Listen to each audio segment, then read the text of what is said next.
If you serve during wartime and you're not receiving a benefit called VA aid in attendance, you could be leaving thousands of dollars a year on the table and you wouldn't even know it. Because the VA doesn't send you a notice about it. This isn't disability pay, and you don't need a combat injury to qualify. In the next few minutes, I'm going to walk you through exactly who qualifies, the one financial mistake that disqualifies people who actually should be approved, and a detail near the end that most veterans and surviving spouses have never even heard about, one that could change how much you receive. Let's get into it. Aid in attendance is a VA pension enhancement, not a disability benefit. That distinction trips up more people than almost anything else in the VA system.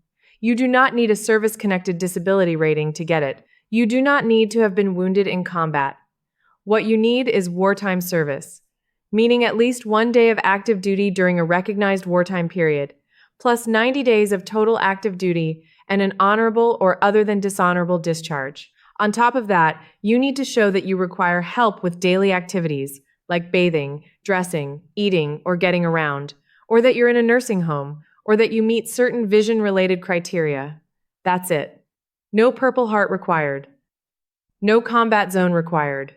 Picture a 78-year-old Vietnam-era veteran who never saw combat, spent his service stateside, and now needs help getting in and out of the shower and remembering his medications.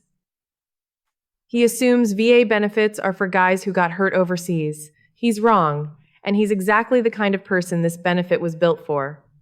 Or think about a surviving spouse, someone whose husband served in Korea, passed away years ago, and now she's paying out of pocket for in-home care. She may still qualify, even though her husband is gone, because this benefit extends to surviving spouses too. Before we get started, make sure you subscribe to the channel and turn on notifications so you don't miss important VA updates. And let me know in the comments, where are you watching from today? Now let's talk numbers, because this is where people either get excited or get confused. For the current benefit period, which runs from December 1st through the following November, the VA's published maximum monthly rates are around $2,874 for a married veteran, about $2,424 for a single veteran with no dependents, and roughly $1,558 for a surviving spouse. These are maximums, not flat payments. Everyone receives more on that in a second. And here's the part that surprises people. This money is completely tax-free, and you can use it however you need to. Home care, assisted living, memory care, a nursing facility, even paying a family member who's providing the care. The VA doesn't dictate how you spend it. Before we go further, if you're finding this useful, hitting like and subscribing genuinely helps more veterans and their families find this information, because a lot of this doesn't get explained clearly anywhere else. Now, back to the details, because there's a mistake I want to save you from. My income is too high, so there's no point. That's often false, and it's probably the single biggest reason eligible veterans never file a claim. The VA doesn't just look at your raw income. It looks at your countable income, which is your income minus what are called unreimbursed medical expenses. Things like the cost of a home health aide, assisted living fees, prescription costs, even the portion of assisted living rent that covers care. If those expenses are high enough, they can bring your countable income down to zero, even if your gross income looks too high on paper. I've seen people assume they'd never qualify, only to find out their medical expenses made them eligible after all. Don't rule yourself out based on a number on a bank statement. There's also a net worth limit to be aware of. For the current period, it sits at roughly $163,699 in countable assets. But here's the exception most people miss. Your primary home, up to 2 acres of land around it, and 1 vehicle are excluded from that calculation. So owning your home doesn't knock you out of eligibility, which is a huge relief for a lot of homeowners who assumed it would. One more thing worth knowing before you apply. The VA has a 3-year look-back period on asset transfers. If you gave away money or property specifically to get under that net worth limit, the VA can flag it and delay or penalize your eligibility. This isn't about scaring you away from applying. It's about applying honestly and early, with a clear picture of your actual finances, rather than trying to rearrange things at the last minute. Before we get started, make sure you subscribe to the channel and turn on notifications so you don't miss important VA updates. And let me know in the comments, where are you watching from today? Let's talk about how this differs from regular VA disability compensation, because people mix these up constantly. If you're already receiving VA disability compensation, you generally can't collect that and aid and attendance pension at the same time the VA pays you whichever amount is higher. But that doesn't mean disability recipients should skip applying. Sometimes, aid and attendance actually pays more than a lower disability rating would, especially for older veterans whose care needs have grown over the years, but whose disability rating hasn't changed. It costs nothing to apply and find out which one nets you more. A lot of people assume that once a loved one moves into assisted living or starts using an in-home caregiver, they're locked into whatever rate they're already paying, and aid and attendance is just a nice bonus on top.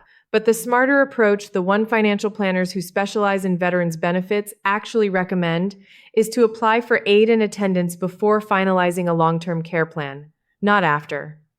Why? Because knowing your monthly benefit amount in advance changes what kind of care you can actually afford and choose from.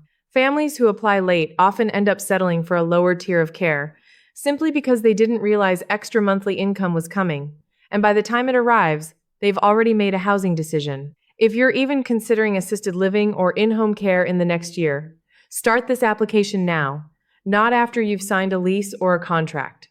I also want to flag something honestly, because accuracy matters more than hype. There's proposed legislation that passed the House earlier this year, which could add a few $100s a month on top of aid and attendance for qualifying veterans. It has not become law yet, so I'm not going to promise you a number that isn't guaranteed.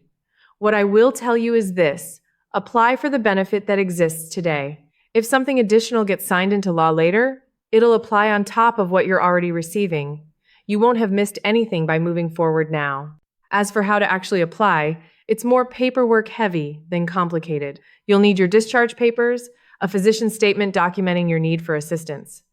There's a specific VA form for that, and financial documentation showing your income and medical expenses. You can file directly through va.gov, by mail, or in person at a regional VA office, and it doesn't cost anything to apply. A lot of veterans work with a Veterans Service Officer, which is a free resource, to make sure the paperwork is filled out correctly the first time, since incomplete applications are one of the most common reasons for delays. Before we get started, make sure you subscribe to the channel and turn on notifications so you don't miss important VA updates. And let me know in the comments, where are you watching from today? Aid and attendance is a needs-based, tax-free pension enhancement for wartime veterans and their surviving spouses who need help with daily care, and you do not need a combat injury or a disability rating to qualify. The biggest myth is that high income automatically disqualifies you, when in reality, medical expenses can bring your countable income down enough to make you eligible. Your home and one vehicle don't count against the asset limit, so homeownership alone won't shut the door on you. And if there's one thing to act on today, it's this: don't wait until a care decision is already made to apply. Start the paperwork now, even if you're not certain you'll need care right away, because the earlier you're approved, the more options you'll have when the time comes. If this is you, or if it sounds like someone in your family, a parent, a spouse, a neighbor who served, do them a favor and pass this along. A lot of good people who earned this benefit simply never heard about it, and that's the only reason they're not receiving it. You've already given enough for your country. Make sure you're getting back what you've earned. Take care of yourself, and I'll see you in the next one.